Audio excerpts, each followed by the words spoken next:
ఇద్దరికి నా కుటుంబానికి దైవజనుడు కూడా వందనాలు, అంకులకు వందనాలు. క్రైస్తవ వాక్యానికి వెళ్తున్నాం పిల్లలు. దేవుడు మనతో మాట్లాడుతున్న మాట, వివేకము కలిగి దేవుని వెతుకువారు కలరేమో. ఏం కలిగి?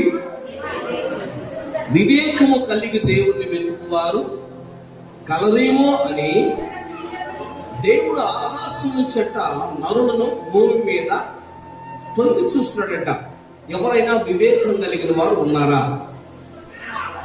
వివేకం కలిగి నడిచేటువంటి వారు ఉన్నారా? ఎందుకంటే వివేకం కలిగిన వారు దేవుడు కావాలి. దేవుడికి ఎలాంటి ప్రజలు కావాలంట? అవివేకులు దేవుడు కావాల్సింది వివేకులు కావాలి. వివేకం కలిగి ఎవరు దేవుని వెతుకుతున్నారో, వివేకం కలిగి ఎవరు దేవుని సన్నిధిలో జీవిస్తున్నారో అని చెప్పేసి ఆకాశం నుంచి దేవుడు వెతుకుతున్నాడంటే పిల్లగా. కీర్తన భాగాన్ని తీసుకెళ్తాడు. కీర్తన భాగం 14వ అధ్యాయం 2వ వచనం. కీర్తన భాగం 14వ అధ్యాయం 2వ వచనం.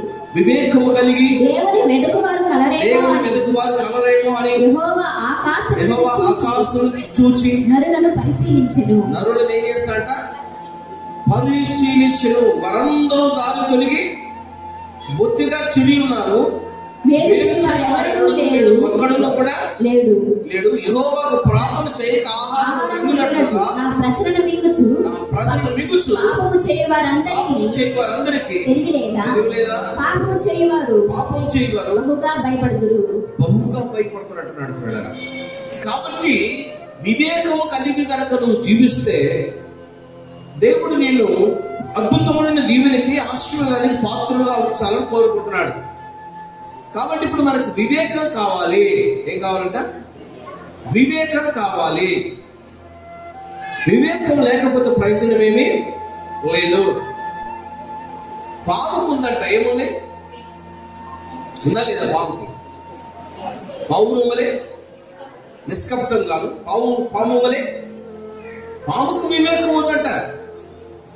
అందుకు మనం ఏం చేస్తాం? పామును పట్టుకుని దొరకాయలు పట్టేస్తాం. మానవుడికి వివేకం కలిగి ఉండాలని దేవుడు కోరుకుంటున్నాడు. పాముకు కలిగినటువంటి యొక్క వివేకం మానవుడు ఉండట్లేదట. అందుకని ఆకాశం నుంచి చూస్తున్నాడు. ఎవరున్నారు వివేకం కలిగి జీవించేవారు? ఎవరున్నారు నా పనికై ఎవరు ముందుకి వివేకం కలిగి నడుస్తారు అని ఆకాశం నుంచి చూస్తున్నాడట. నీలో నాలో కూడా వివేకం ఉంటే ఆయన నిన్ను నన్ను బలపరచాలని ఆశపడుతున్నాడు. పిల్లలు, ఆయన నిన్ను నన్ను ఏం చేయాలని? బలపరచాలని పరిశోధిస్తున్నాడు. ఆకాశం నుంచి ఆయన పరిశోధిస్తుంటే భూమి మీద వివేకం కలిగినాడు ఒకే ఒక వ్యక్తి దొరికాడంట. ఆయన అబ్రహాం అన్నాం. ఏమన్నారు? అబ్రహాం తీసుకున్నాడంట దేవుడు. ఈ తరమ వారిలో చూస్తే నువ్వనేమో నోవాహుతో మాట్లాడతాడు.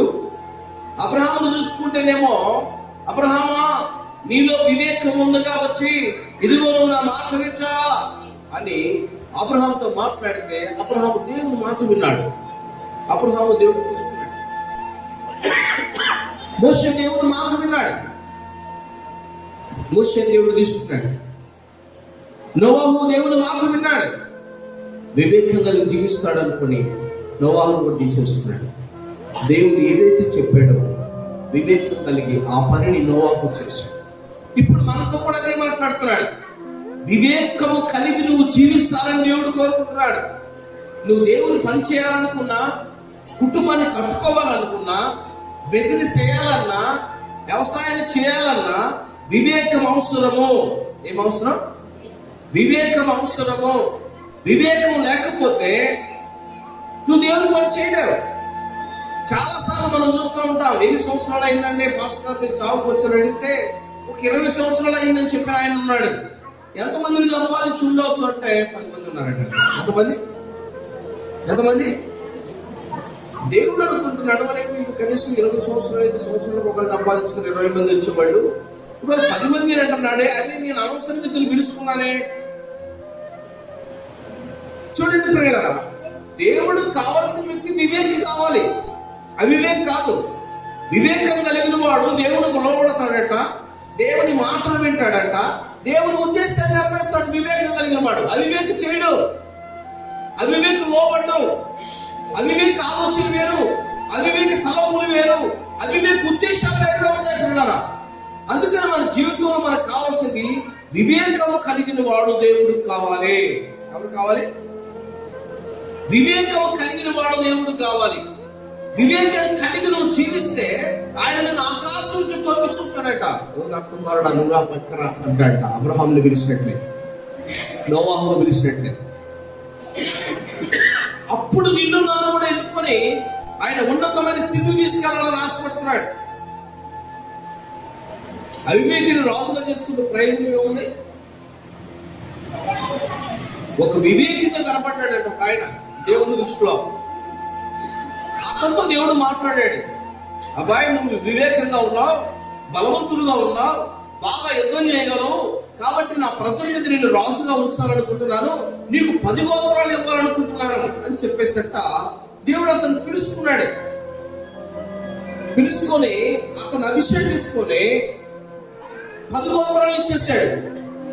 తర్వాత అతను అవివేక అయిపోయాడు. ఏమైపోయాడు? అవివేక అయిపోయాడంట. ఎవరు అతను? మన తెలిస్తే కదా మన తెలిస్తే కదా మనం చెప్పడానికి. మొట్టమొదటిగా దేవుడు 10 గోత్రాలు ఇచ్చినటువంటి మహానుభావుడు ఎవరు? 10 గోత్రాలు తీసుకున్న ఆయన యెరోబాము. ఎవరంటే ఆయన? యెరోబాము. సొలొమోను చేతి నుంచి పారిపోతే వివేకం కలిగిన వాడని చెప్పేసి దేవుడు యెరోబామును ఎన్నుకున్నాడు. కానీ యెరోబాము దేవుని ఉద్దేశం నెరవేర్చలేదు. అవివేకంగా జీవించాడు. ఎలా జీవించాడు? అవివేకంగా జీవించి దానిలో ఒక బొమ్మను పెట్టాడట. ఇంకో 2వ బొమ్మ ఎక్కడ పెట్టాడు చెప్పండి? ఇక్కడ బేర్షెబాలో దానిలో ఒక బొమ్మను పెట్టాడు.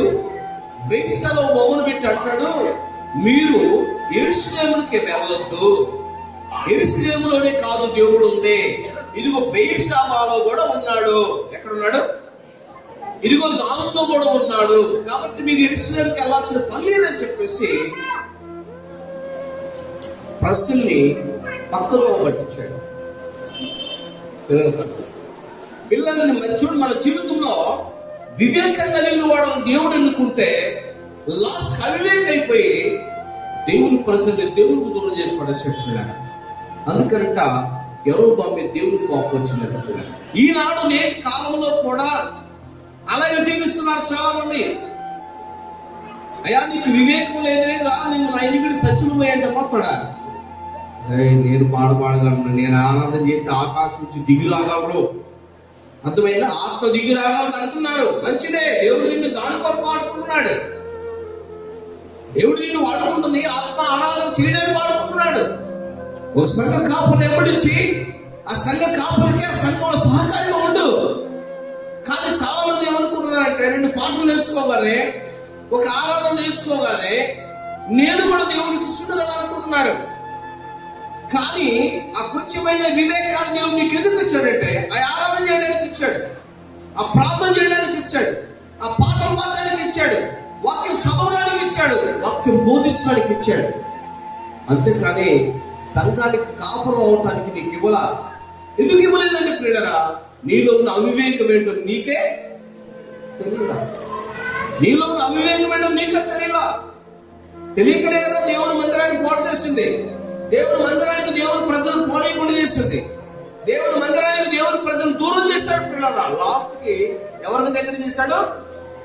దూడ బొమ్మలకి దగ్గర చేస్తాడు. ఇప్పుడు మన వాళ్ళంతా నెత్తిన పెట్టుకుని ఎగురుతుంది ఆ బొమ్మలే. ఏంటది? ఆ బొమ్మలే, ఆ బొల్లెవలే. ఇదేంటంటే ఆనాడు మోసే కాలంలో చేయలేదా? అహరోను చేయలేదా? ఆనాడు అహరోను చేసినటువంటి దేవుళ్ళు ఈయనే. ఆనాడు అహరోను చేసినటువంటి దేవుళ్ళు ఈయనే. ఐగుప్తుల నుంచి ఎర్ర సముద్రంలో పాయలుగా చేసి తీసుకొచ్చిన దేవుడు ఈయనే అని చెప్పించి యెరోబాము ఆ రకంగా దేవునికి ప్రజలను దూరం చేశాడు పిల్లరా. అందుకన్నాడు ఒరే అవివేకి, అనవసరంగా నేను రాజును చేసుకున్నాను, నిన్ను రాజులు చేసుకున్నందుకు నేను దుఃఖపడాల్సిన పరిస్థితి వస్తుంది అంటున్నాడు పిల్లరా. కొన్నిసార్లు మనము పై రూపంలో వివేకంగా కనపడతాం. ఎలా కనపడతామట? వివేకంగా కనపడతాం. కానీ మానవుడు జీవితంలో ఒక వివేకంగా ఉన్న ఆకాశం నుంచి తొంగి చూసేటువంటి నిన్ను దేవుడు పరిశోధిస్తున్నాడంట. పరిశోధించుకుని ఇస్తేనేమో పాడు చేశాడు కదా. ఇవాళ నీతో నాతో కూడా దేవుడు అదే మాట్లాడుతున్నాడు. నువ్వు వచ్చింది దేవుడు సేవ చేయడం, నువ్వు వచ్చింది దేవుడు సాగుని వెంబడించడానికి, నువ్వు వచ్చింది దేవుని యొక్క మందిరంలో పరిచయం చేయడానికి. దాన్ని గనక నువ్వు అనుసరిస్తే దానిని బట్టి దేవుడు నిన్ను బహుగా దీవిస్తాడు. దేవుడు నిన్ను బహుగా దీవిస్తాడు. అంతేకాని నేను కూడా ఒక సంఘానికి కాపురం ఉండాలని అది అయ్యేది కాదు. ఎందుకంటే నీకు ఆ జ్ఞానం లేదు. సంఘాన్ని ఎలా కట్టాలో తెలియదు, ఆ పిల్లలను రక్షించుకోవాలో తెలియదు, ఊర్లో ఉన్న ప్రజలతో పెద్దలతో ఎలా మాట్లాడాలో తెలియదు. తెలియకపోగా నువ్వు లాస్ట్ దేవుని దూరం అయిపోతావు. దేవుని ప్రజలు దేవుని దూరం చేస్తున్నారు ఇక్కడ చాలా మంది. అందుకే లేఖనాలు మాట్లాడుతున్నాయి పిల్లరా, నువ్వు దేవునికి దగ్గరగా ఉండాలి. వివేకి దేవుని యందు భయభక్తులు కలిగి జీవిస్తాడట. దేవుడు ఏం చెప్తే జీవిస్తాడట, చేస్తాడట. అందుకని దేవుడు దావీదుని ఎన్నుకున్నాడు. సౌలు ఎన్నుకుంటే సౌలు కూడా జీవితం పాడైపోతే తర్వాత సౌలు బట్టి సమూయేలు ఏడుస్తున్నాడట. ప్రభువా, ఇతనేమో చాలా వివేకంగా రాజు చేసుకుంటువి, ఇప్పుడు పరిస్థితి ఏంటి, పరిస్థితి ఏంటి? ఇతను చూస్తే అజ్ఞానంగా ఉన్నాడు, అవివేకంగా ఉన్నాడు, ఇప్పుడు ఈ ప్రజల మీద రాజు ఎవరు అని చెప్పేసి దుఃఖపడుతూ ఏడుస్తూ ఉంటే సమూయేలు ఆ సమయంతో దేవుడు మాట్లాడు, భయపడకో, ఈడిపోతే ఇంకొకరిని ఎన్నుకున్నా, నేను ఈడిపోతే ఇంకొకరిని ఎన్నుకున్నా, ధైర్యం కొమ్మ పట్టుకుని స్వయం గ్రామానికి వెళ్ళు, అక్కడ ఎస్సీ ఇంట్లో ఉన్నాడు అని చెప్పాడు. ఎస్సీ కుమారుని అభిషేకించరా. అక్కడ కూడా వివేకం కలిగి జీవించడానికి పేరు చెప్పాల. దావీదు ఒక మాట చెప్పి పోయేదిగా, శ్రీనికి 4 కొడుకులున్నారు, ఆ 4 కొడుకుల్లో ఒకరు జాంబాలు పిలుచుకో అని చెప్తే బాగుండేది కదా. 4 కొడుకుల్లో ఒకరికి అభిషేకం చేసినప్పుడు ఎవరు చేయాలా? ఈ 4 కొడుకులు ఎవరు చేయాలా? దేవుడు వివేకాన్ని కనిపెట్టడానికి సమూయేలు పంపించాడు. అలా ఉంటుంది దేవుని పని ఎప్పుడు కూడా. ఆయనకి వెళ్ళాడు, పెద్దవాడు చూశాడు, రెండవడు చూశాడు, మూడవడు చూశాడు. అబ్బా, వీళ్ళంటే దేవునికి కావాల్సిన రాజులు కావాల్సిన వాళ్ళు అనుకున్నాడు. దేవుడు అంటున్నాడు, అవివేకంగా ఉండకు. వాళ్ళు అసలు అవసరంలా, వాళ్ళు ఒడ్డు పొడుగులు ఉందని వాళ్ళ అవసరంలా, వాళ్ళ పెద్ద వీరులని వాళ్ళ అవసరంలా నాకు. మరి ఎవరు ఏంటి? ఇంకోడు ఉన్నాడు వివేకం కలిగిన వాడు. అప్పుడు 1 by 1 7 తీసుకొచ్చి పెట్టాడంట. ఎవరైనా తన తండ్రి అని యెషయా గారు. ఈ 7 కూడా ఎవరు కాదంటున్నాడు. అప్పుడు అంటున్నాడు, ఇంకా ఎవరైనా కొడుకులు ఉన్నారంటే ఉన్నాడు కదా, ఎందుకు వణికిరాడు, గొర్రెలు కాస్తున్నాడు. ఏడన్నాడంటే బహుశా అడవిలో ఉన్నాడేమో కదా, మన గారికి అడుగున్నట్టు ఆయన కూడా అడవిలో ఉన్నాడేమో. అయితే ఆయన పిలిపించుకుని దాకా నేను కూర్చుంటాను అన్నాడంట. మనిషిని పంపించి అడవిలోకి వెళ్ళి అడవిలో నుంచి అర్థమైందా, దావీదుని పిలిపించుకొని తీసుకొచ్చిన దాకా ఆయన కూర్చున్నాడు. అందుకని మన జీవితంలో వివేకం చాలా అవసరం. వివేకం లేకపోతే మన జీవితాలు పాడైపోతాయి. సమూయేలు వివేకి కాబట్టి దేవుడు మాట్లాడుతూ సమూయేలు దావీదు వచ్చిన తర్వాత అంటాడు, ఇతడు నేను కోరుకున్నవాడు.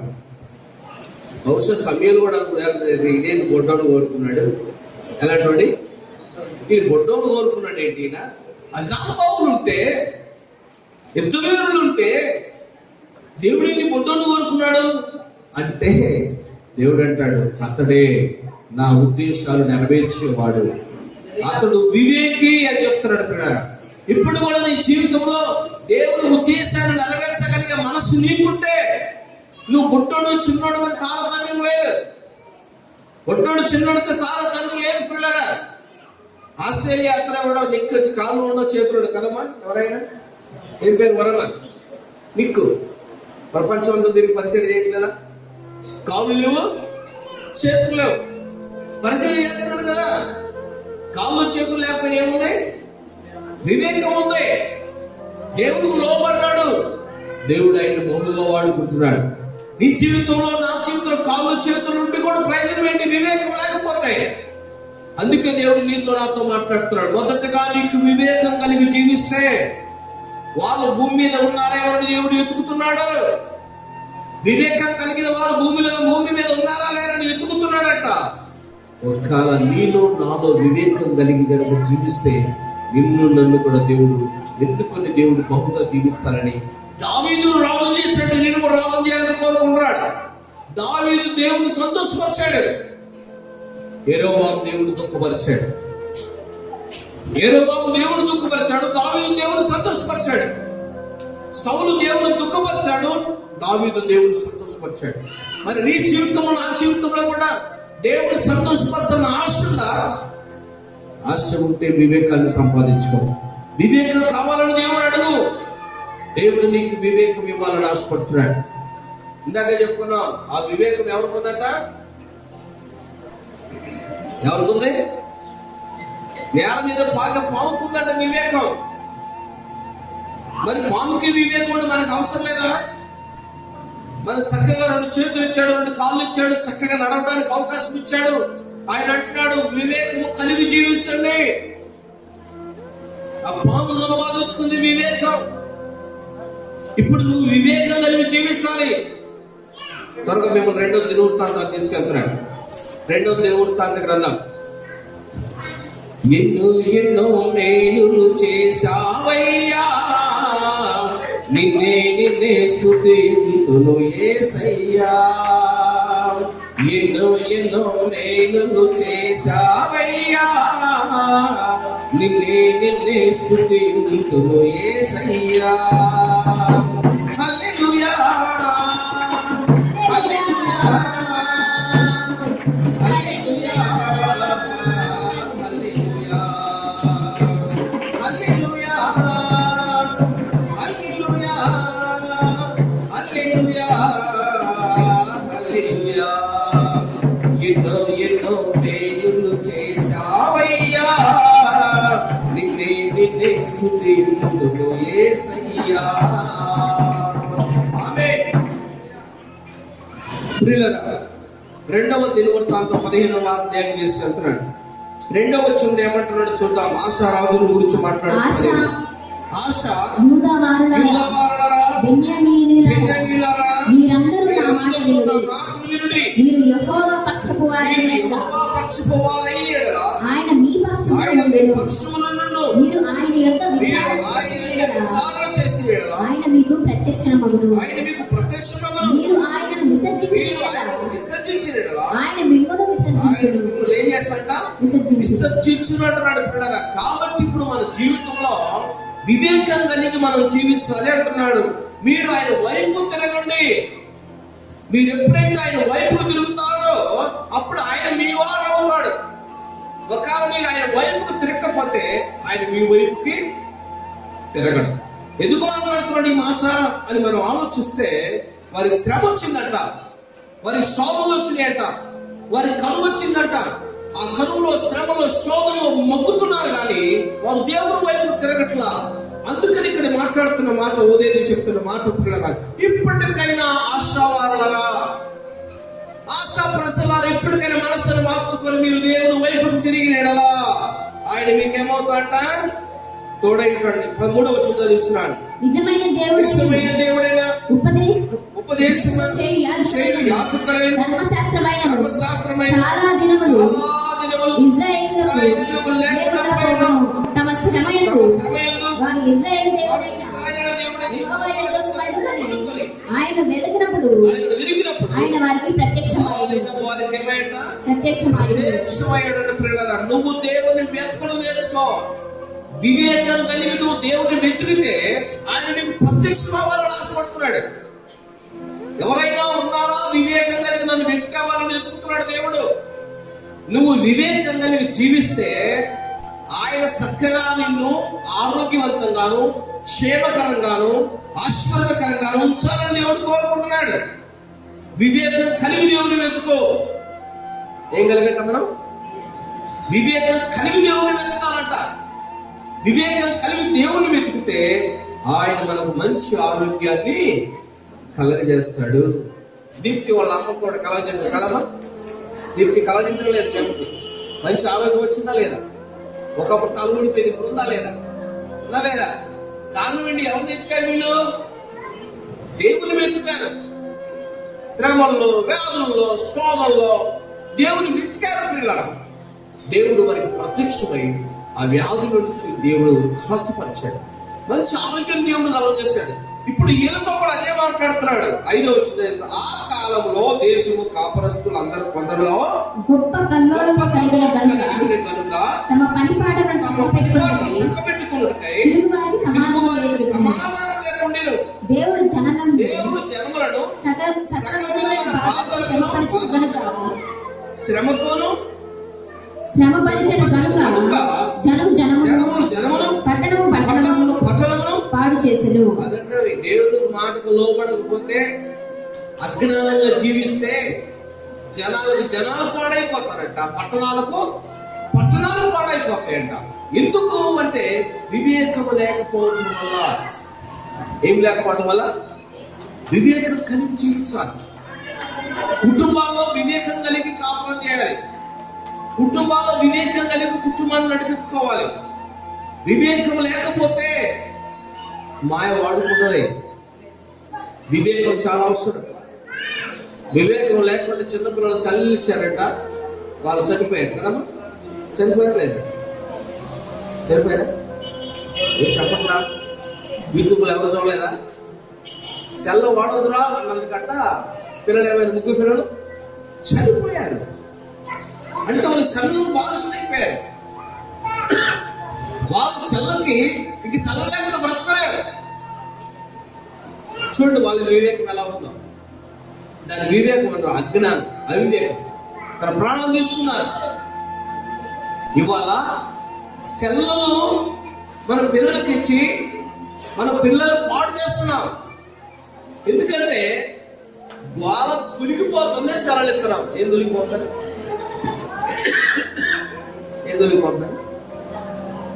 అమ్మాయి కూడా ఇంకొక 6 నెలలు కూడా ఆడుకొని సెల్ ఇచ్చాం. ఈ సెల్లితో అరవడు కదా, సెల్లితో గోకేడు కదా. ఇప్పుడు తర్వాత చేస్తాడు నేను గోల, అవునే కాదు? ఇప్పుడు చక్కగా ఆడుతుంటాడు, తర్వాత చేస్తాడు గోల. అది మానవుడు మర్చిపోతున్నాడు. అది చెడుని ఎరగట్లేదు. మన పిల్లలు చెడుకు బానిసైపోతున్నారని అరగట్లా.